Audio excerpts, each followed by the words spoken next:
Hello aspirants, welcome to Career Flight. आज हम लोग बात करने वाले हैं कि जो असम पुलिस का हमारा एग्जाम आने वाला है, इसमें प्रीवियस ईयर में कैसे कैसे क्वेश्चन पूछे गए हैं उनको हम देखेंगे। और फिर इससे आपको एक आइडिया लग जाएगा कि क्या क्या लेवल रहता है एग्जाम का और कैसे हम इसके अटेम्प्ट करेंगे।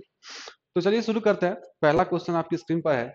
ये सब प्रीवियस ईयर क्वेश्चन है जो असम पुलिस में पूछे गए हैं पिछले साल। तो पहला क्वेश्चन देखिए,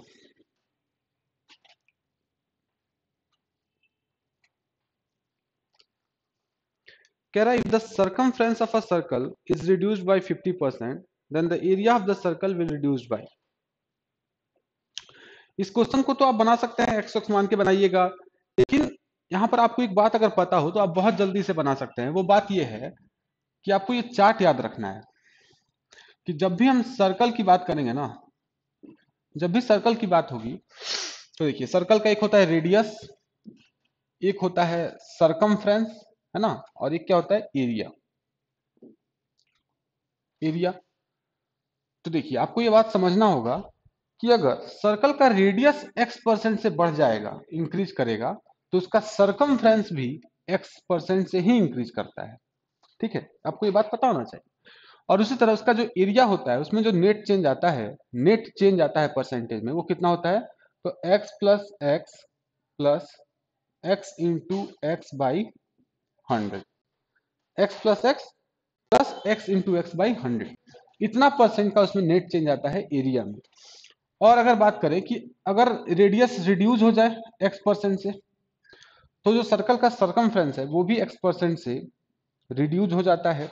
और जो इसका एरिया है, उसमें जो नेट चेंज आता है वो होता है -x, फिर -x, फिर plus x into x by 100। तो इतने परसेंट का जो है चेंज हमको देखने को मिलता है। तो जहां ये क्वेश्चन में कह रहा है, if the circumference of a circle is reduced by 50%, अगर सर्कमफ्रेंस 50% से कम हो गया है, तो आपको ये बात समझना है कि सर्कमफ्रेंस 50% से कम हुआ, इसका मतलब रेडियस भी 50% से कम हो गया है। और अगर 50% से रेडियस कम होता है तो एरिया में क्या चेंज आता है, तो उसको हमको ये फॉर्मूला लगाना है। तो एक्स की जगह क्या लिखूंगा? -50, फिर एक्स की जगह -50, फिर प्लस 50 इंटू 50 मतलब 2500 बाई 100, मतलब प्लस का 25 हो जाएगा, है ना। 50 इंटू 50 2500 बाई 100 मतलब प्लस का 25। तो ये ओवरऑल क्या आएगा? -50 100 और प्लस 25 मतलब माइनस का 75। ये माइनस कुछ नहीं दिखा रहा है, बस ये दिखा रहा है कि रिड्यूज हुआ है एरिया, जो है वो 75% से रिड्यूज हुआ है। तो एरिया में जो चेंज है वो कितना है? 75% का चेंज है। तो आपको ये बात यहाँ से, अगर आपको ये चार्ट पता है तो बहुत आसानी से बना सकते हैं ऐसा क्वेश्चन। ऐसा स्क्वायर के लिए भी चार्ट होता है, सेम ऐसा ही। वहां पे, यहाँ पर रेडियस है, वहां पर साइड हो जाएगा, ये साइड हो जाएगा, है ना। स्क्वायर की जब बात करेंगे तो ये साइड हो जाएगा। यहाँ सर्कमफ्रेंस की जगह पेरीमीटर हो जाएगा जो 4a होता है, और एरिया और बाकी सब फॉर्मूला सेम रहता है। तो अगर ये पता है तो ये बिल्कुल 2 सेकंड का सवाल है। फिर चलिए नेक्स्ट क्वेश्चन हम लोग देखेंगे।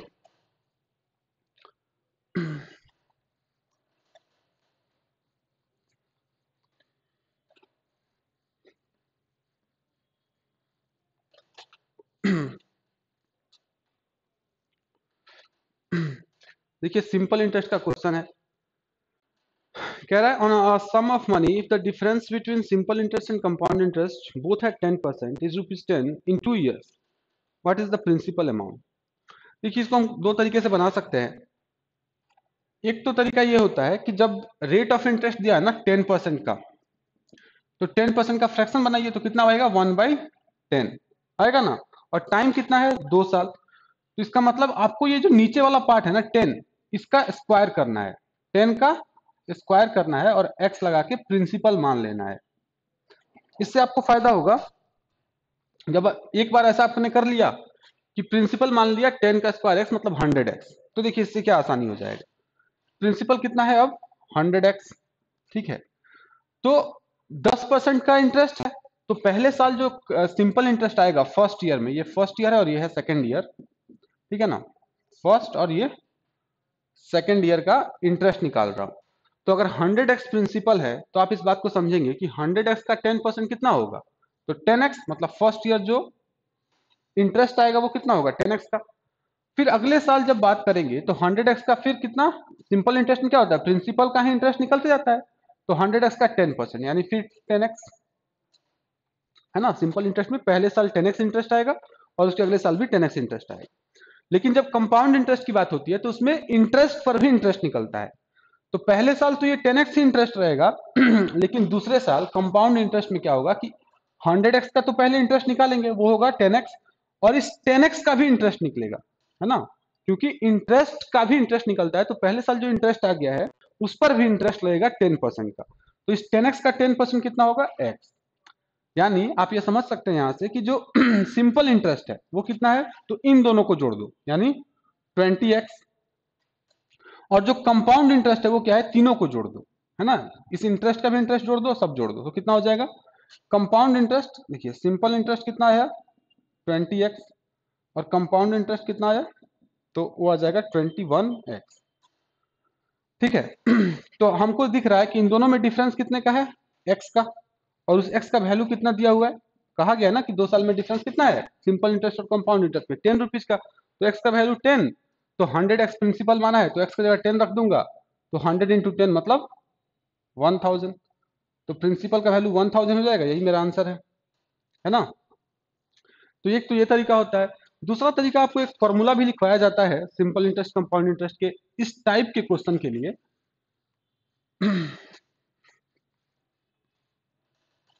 जो कहता है कि डी बाई पी मतलब difference by principal is equals to क्या हो जाएगा, तो 1/r, है ना। 1/r होता है आर स्क्वायर, ये होता है डी बाई पी का फॉर्मूला, कि D by P equal to 1/r square. तो यहां से देखिए डिफरेंस कितना था, डिफरेंस 10 रुपया है, प्रिंसिपल पी नहीं पता है, ठीक है। 1/r स्क्वायर, आर कितना है 10%, उसका स्क्वायर कितना हो जाएगा 100। तो यहां से भी आप सॉल्व कीजिएगा तो p इक्वल टू आ जाएगा 1000। तो अगर आपको ये भी पता है फॉर्मूला तो आप ऐसे बना सकते हैं। तो सिंपल इंटरेस्ट का अगर ऐसा क्वेश्चन आ जाता है तो हमको ये फॉर्मूला पता होने से, और एक ये 3 इयर्स के लिए अलग फॉर्मूला होता है इसका, जब आप डिफरेंस दिया हो तो ये पता होने से बहुत आसानी से आप ऐसे क्वेश्चन बना सकते हैं। अब देखिए नेक्स्ट क्वेश्चन हमारा, ये टाइम एंड डिस्टेंस का क्वेश्चन है। तो देखिए आपको यहाँ से एक आइडिया लगते जाएगा कि कैसे कैसे क्वेश्चन आ रहे हैं। जैसे हमने अभी सिंपल इंटरेस्ट का क्वेश्चन आ रहा है, टाइम एंड डिस्टेंस का क्वेश्चन आ रहा है ना। पहला जो क्वेश्चन था हमारा वो परसेंटेज का, उसको क्वेश्चन आप कह सकते हैं कि एरिया में इंक्रीज है इतने परसेंट का। तो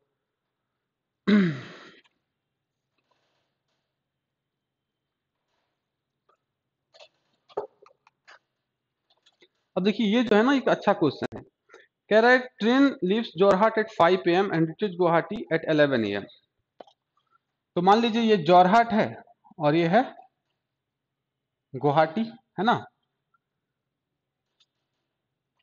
एक ट्रेन जो जोरहाट से चलती है वो कितने बजे चलती है, 5 बजे सुबह के, और गुवाहाटी कब पहुंचती है, तो 11 बजे सुबह के ही, दोनों एएम में है। तो 5 बजे चली और 11 बजे पहुंच गई। एक ट्रेन है जो गुवाहाटी से 5:30 बजे सुबह चलती है और वो जोरहाट पहुंचती है 11:30 बजे। तो कहता है what time the two train cross each other, मतलब एक दूसरे को क्रॉस कब करेंगे, कितने टाइम पर। तो आप ये भी समझ सकते हैं कि ये पूछ रहा है कि कितने बजे ये एक दूसरे से मिलेंगे, क्योंकि जब मिलेंगे तभी तो क्रॉस करेंगे ना, मिलके फिर क्रॉस कर जाएंगे, वो इधर आ जाएगा वो इधर आ जाएगा। तो देखिए अच्छा क्वेश्चन है। एक ट्रेन यहां से चल रही है 5:30 में और वो यहां पहुंचती है 11:30 में। आपको यहां से एक चीज दिखेगा कि दोनों जो ट्रेन है वो डिस्टेंस कितना ट्रेवल कर रही है, जोरहाट से गुवाहाटी या गुवाहाटी से जोरहाट, डिस्टेंस तो सेम है, यानी दोनों ट्रेन सेम डिस्टेंस ट्रेवल कर रही है। अब एक और चीज देखिए, 5 बजे से 11 बजे मतलब इसमें कितने घंटे हुए, तो आप कहिएगा 5 से 11 मतलब 6 घंटे, और 5:30 से 11:30 इसमें भी 6 घंटे, यानी दोनों ट्रेन को ये जो दूरी है तय करने में कितना लग रहा है, 6 घंटे। तो देखिए अगर डिस्टेंस सेम है और टाइम भी सेम लग रहा है दोनों ट्रेन को, एक ही दूरी जाने में अगर एक ही समय दोनों गाड़ी को लग रहा है, इसका मतलब दोनों जो ट्रेन है उसका स्पीड भी सेम है। तो मान लेता हूं कि जो ये पहला गाड़ी है इसका स्पीड है x, तो जो उधर से ये गाड़ी चल रही है इसका स्पीड भी क्या हो जाएगा x। ये तो मानते हैं ना कि दोनों को सेम टाइम लग रहा है, सेम डिस्टेंस है, तो दोनों का स्पीड x और x होगा। ठीक है, तो देखिए अब आप समझिए कि अगर x स्पीड है और इस गाड़ी को कितने घंटे लगे हैं, 6 घंटे, तो डिस्टेंस इक्वल टू क्या हो जाएगा, तो टाइम इंटू स्पीड। तो टाइम कितना है 6 घंटे और स्पीड कितना है x, मतलब टोटल डिस्टेंस है 6x। है ना। टोटल डिस्टेंस है 6x। अब ये रेस्पेक्टिव मोशन का सवाल है, तो रेस्पेक्टिव मोशन के सवाल में आपको पता है कि हम लोग उस टाइम पर पहुंचते हैं जहां से दोनों गाड़ी चल रही है। तो देखो ये तो 5 बजे से स्टार्ट हो गई है, लेकिन 5:30 से ये स्टार्ट हुई है, तो हम लोग पहले 5:30 तक पहुंचेंगे और फिर वहां से रेस्पेक्टिव मोशन का कंसेप्ट लगाएंगे।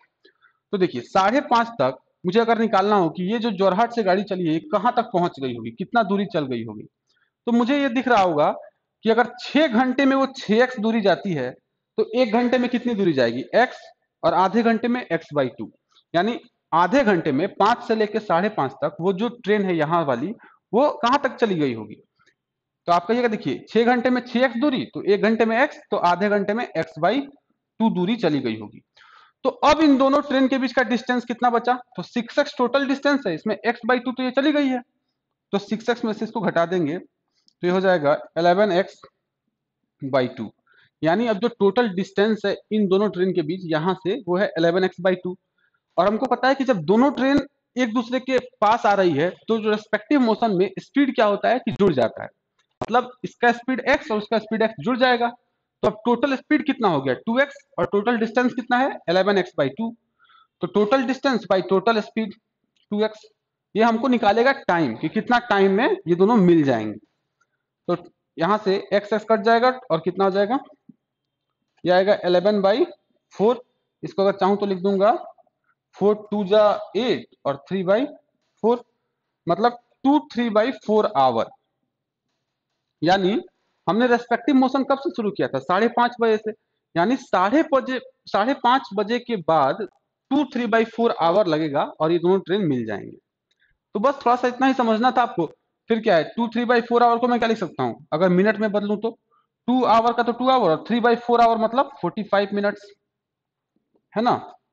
यानी 5:30 में इतना घंटा जोड़ दो, 2 घंटा 45 मिनट। तो जब इसको जोड़ेंगे तो 5:30 में पहले आधा घंटा जोड़ देंगे तो 6 बज जाएगा, फिर 2 घंटा जोड़ देंगे तो 8 बज जाएगा, और 15 मिनट यहाँ बचा हुआ है, यानी 8:15 पर AM पर ये दोनों ट्रेन एक दूसरे से मिलेंगी, 8:15। तो इस तरह से आपको रेस्पेक्टिव मोशन का थोड़ा सा ये कंसेप्ट था, अच्छा क्वेश्चन था, इस तरह से हम इसे बना सकते हैं। अब चलिए नेक्स्ट क्वेश्चन देखिए।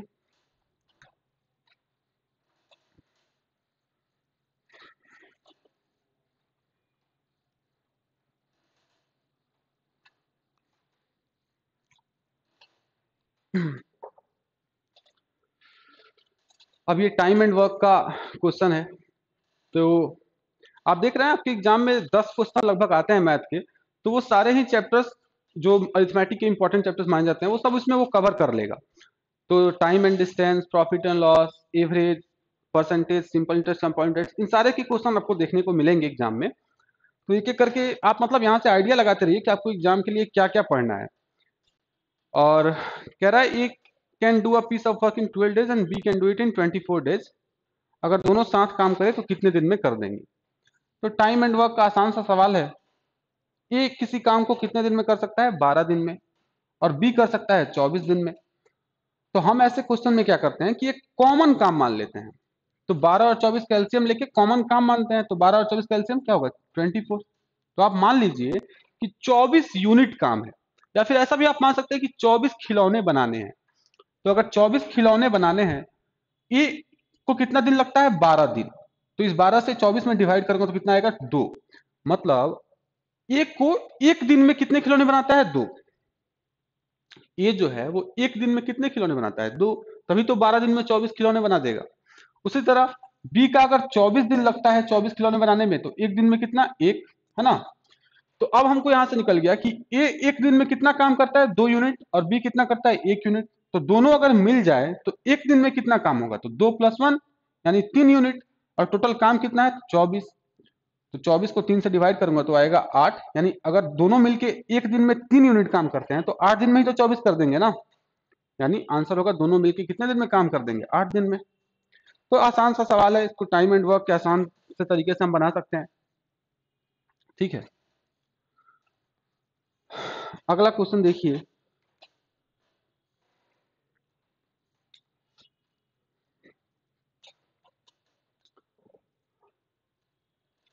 देखिए ये क्वेश्चन रेशियो का आपका नॉलेज टेस्ट कर रहा है।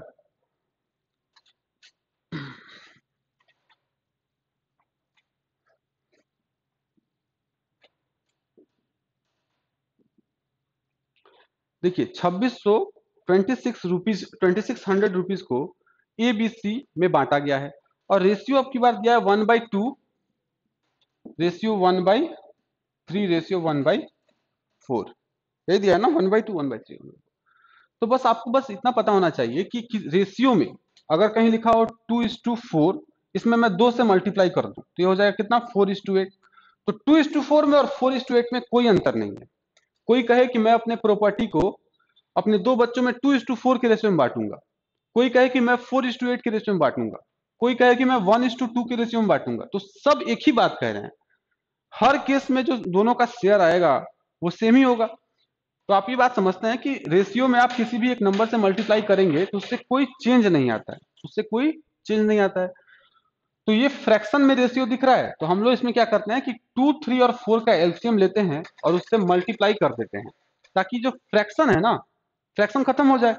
तो देखिए 2, 3, 4 का एलसीएम कितना होगा, 12। 12 से मल्टीप्लाई करूंगा इस पूरे रेशियो में तो हो जाएगा 6:4:3, 6, 4 और 3 का रेशियो बन के आएगा। तो अगर 6, 4, 3 का रेशियो में बांटना है तो देखिए आप इसको जानते हैं कि रेशियो में हमने पढ़ा है कि 6 और 4 10 और 3 13, मतलब टोटल 13 यूनिट है। और 13 यूनिट किसके बराबर है, तो 13 यूनिट बराबर है 2600 टोटल, क्योंकि पैसा 2600 है। तो एक यूनिट का वैल्यू कितना होगा, 200। तो अगर एक का 200 है तो 4 यूनिट का वैल्यू कितना हो जाएगा, 800। यानी बी को कितना मिलेगा, 800 रुपए। तो इस तरह से हम ऐसे क्वेश्चन बना सकते हैं। अब अगला क्वेश्चन देखिए,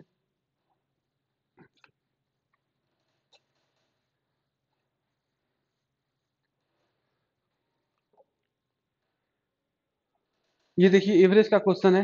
कह रहा है एवरेज टू मंथली पे of 5 brothers is ₹600। Average of होगा, टू मिसप्रिंट है। एवरेज ऑफ मंथली पे of 5 brothers is ₹600 and if 2 brothers got a pay raise of ₹100 then the new average will be। Average में आपको ये बात समझना चाहिए कि एवरेज क्या करता है ना, कि सबको बराबर में बांटने का काम करता है। जैसे अगर 3 लोग हैं, ठीक है ना, 3 लोग हैं, किसी का इनकम है 100, किसी का 150 और किसी का 200। मैं कहूं कि इसका एवरेज क्या है, तो देखिए वो एवरेज हो जाएगा 150। क्यों, क्योंकि 150 से 50 ज्यादा है और 150 से 50 कम है। तो इसमें से 50 लेके वो इसको दे देगा और सबका एवरेज आ जाएगा 150। मतलब जो भी एक्स्ट्रा या कम है उसको सबको बराबर पर एक लाना एवरेज का काम है। तो इस बात को अगर कोई समझे तो ये समझ सकता है। मतलब इसको तो 2-3 तरीके से बना सकते हैं, लेकिन अगर आप समझते हैं इस बात को कि एवरेज सबको बराबर में बांट देता है, तो यहां देखिए 100 रुपए का रेज हुआ है और कितने लोगों पे, 2 लोगों का रेज हुआ है। मतलब जो टोटल पैसा बढ़ने वाला है, टोटल इनकम कितना बढ़ेगा, 200। 100 रुपए का अगर रेज हुआ है 2 लोगों का, तो टोटल पैसा बढ़ कितना जाएगा इनकम का, 200। लेकिन जो ये 200 बढ़ गया, इसको अब क्या किया जाएगा ना, कि 6 लोग हैं ना, कितने ब्रदर्स है, 5 ब्रदर्स है क्या, 5। अगर 5 ब्रदर्स हैं तो इसका मतलब इस 200 को 5 से डिवाइड कीजिए, ठीक है ना। यानी कि जो 200 बढ़ा है उसको 5 से डिवाइड कीजिए, जितना आएगा उतना एवरेज में ऐड हो जाएगा। तो इसको अगर करेंगे 5 से डिवाइड तो कितना आएगा, 40। इसका मतलब जो भी एवरेज था, जो भी पर ब्रदर जो एवरेज सैलरी था उसमें 40 40 ऐड हो जाएगा। यानी कितना हो जाएगा, 640। ठीक है, तो 640 मेरा आंसर होगा। अगर आपको इस तरह से समझ में नहीं आता है तो आप ऐसे भी समझ सकते हैं कि अगर 5 लोगों का एवरेज सैलरी 600 है तो उनका जो टोटल सम होता है वो क्या होता है, average into number of observation. तो एवरेज कितना है, 600, और लोग कितने हैं, 5, तो टोटल सम कितना हो जाएगा, 3000, है ना। मतलब पांचों भाई का जो सैलरी को ऐड करने पे कितना आएगा, 3000। अब इसमें हुआ क्या कि दो भाइयों का 100 100 रुपए सैलरी बढ़ गया। तो अब जो टोटल सम है, टोटल सम अब जो न्यू वाला है, टोटल सम न्यू, वो कितना हो जाएगा, तो वो हो जाएगा 3000 प्लस 200, है ना। तो ये हो जाएगा 3200। और डिवाइड किससे करना पड़ेगा, अभी भी तो लोग 5 ही हैं तो 5 से डिवाइड करेंगे, ठीक है। तो देखिए आप 5 से डिवाइड कीजिएगा तो 5 से 6, फिर 4 और 0, यानी कितना आ जाएगा, 640। तो यहां से भी आप आंसर 640 ला सकते हैं। एवरेज का ये आसान सवाल था और आशा है कि आप समझ गए होंगे कि किस तरह से ये बन रहा है। अगला देखिए,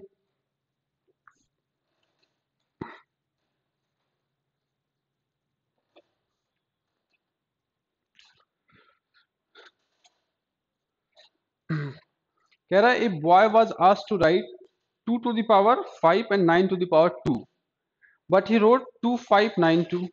What is the numerical difference between the two? उससे कहा क्या गया है कि आप 2 का पावर 5 इंटू 9 का पावर 2 लिखिए। तो पहले निकालते हैं कि ये वैल्यू कितना है, उससे कितना कहा गया है लिखने के लिए। तो 2 का पावर 5 आपको पता होगा 32 होता है, और 9 का पावर 2 होता है 81, यानी 32 इंटू 81।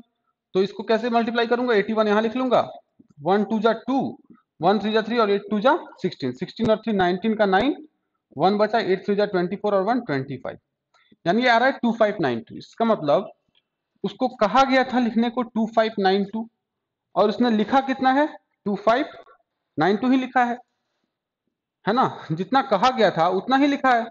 तो कह रहा है what is the numerical difference between the two. तो न्यूमेरिकल डिफरेंस क्या है, जीरो है, कोई डिफरेंस नहीं है, जितना कहा गया था अगर उतना ही लिख दिया तो इन दोनों में न्यूमेरिकल डिफरेंस कितना हो जाएगा, जीरो।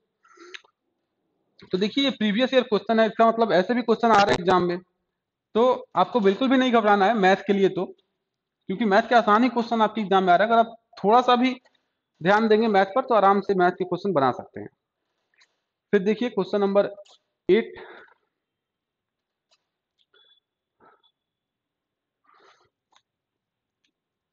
देखिए कह रहा है the square of a natural number subtracted from its cube comes to 48, the number is. Natural number आपको पता होगा कि 1 2 3 इनफाइनाइट तक इसको नेचुरल नंबर कहते हैं। इसमें अगर जीरो ऐड कर लें तो होल नंबर हो जाता है ना। तो नेचुरल नंबर है कोई भी एक, तो मुझे नहीं पता है कि कौन सा नेचुरल नंबर है, तो एन मानना पड़ेगा कि एन है, ठीक है। तो अब हो क्या रहा है कि कह रहा है कि the square of a natural number subtracted from its cube comes to 48, यानी अगर n का क्यूब करके इसमें से इसका स्क्वायर को माइनस कर दूं तो कितना आता है, 48। तो मुझे नंबर बताना है ना। अब बताइए इस इक्वेशन को सॉल्व करने में आपको टाइम लगेगा, एग्जाम में इतना टाइम होता नहीं है। तो हम लोग क्या करेंगे कि इसमें से n कॉमन ले लेंगे, n स्क्वायर कॉमन ले लेंगे, तो क्या आ जाएगा, n minus one equal to 48, ठीक है। और अब यहां से हम ऑप्शन पुट करके चेक करेंगे। जैसे अगर मैं यहाँ n का वैल्यू 8 रख दूं, देखिए ऑप्शन में 8 है ना, तो अगर n का वैल्यू 8 रख दूं तो 8 का स्क्वायर कितना होगा, 64, और 64 8 माइनस वन कितना हो जाएगा, 7। तो 64 इंटू 7, क्या ये 48 के इक्वल आएगा, नहीं, ये नहीं होगा मेरा आंसर। फिर चेक करूंगा उसके बाद से कौन सा नंबर है, 6, तो 6 का स्क्वायर 36, और 6 माइनस वन 5, तो 36 इंटू 5 क्या 48 के बराबर आएगा, नहीं। फिर 5 है तो 5 का स्क्वायर 25, और 5 माइनस वन 4, ये भी 48 नहीं आएगा। तो अब तो एक बच गया 4, वही होगा आंसर। फिर भी चेक कर लेते हैं, 4 का स्क्वायर 16, और 4 माइनस वन 3, तो 16 इंटू 3 इक्वल टू 48, यानी कि 4 लेने पर आंसर आ रहा है, तो आंसर 4 होगा।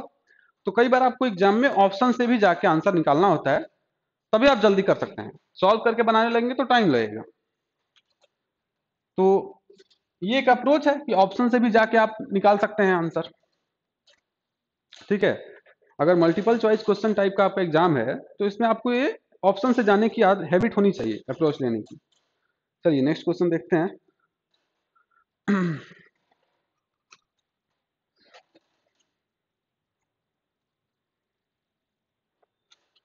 कह रहा है कि the average age of A and B is 30 years and that of B and C is 26 year. The difference of the age of A and C is, A और B का एवरेज एज दिया हुआ है कि A plus B by two कितना है, 30, तो by two को उधर भेज दूंगा तो A प्लस बी का वैल्यू कितना आएगा, 60। एवरेज क्या होता है, A प्लस बी का age by two equal to 30 है, तो अगर 2 को उधर भेज दूंगा तो 30 इंटू टू 60 हो जाएगा, मतलब A प्लस बी का एज कितना है, 60 जोड़ने पर। और इसी तरह B प्लस सी का कितना हो जाएगा, तो B प्लस सी का 26 इंटू टू मतलब 40 और 52, 20 इंटू टू 40 और 6 इंटू टू 12, तो 52। अब मुझे A माइनस सी बताना है ना, A और C का डिफरेंस। तो क्या करूंगा कि इन दोनों को घटा दूंगा, दोनों इक्वेशन को, तो यहां भी माइनस, यहां भी माइनस, यहां भी माइनस, ये B भी कट जाएगा, मतलब A माइनस सी 60 माइनस 52 यानी 8। तो आंसर है 8, 8। आसान सा सवाल था। अब देखते हैं लास्ट क्वेश्चन।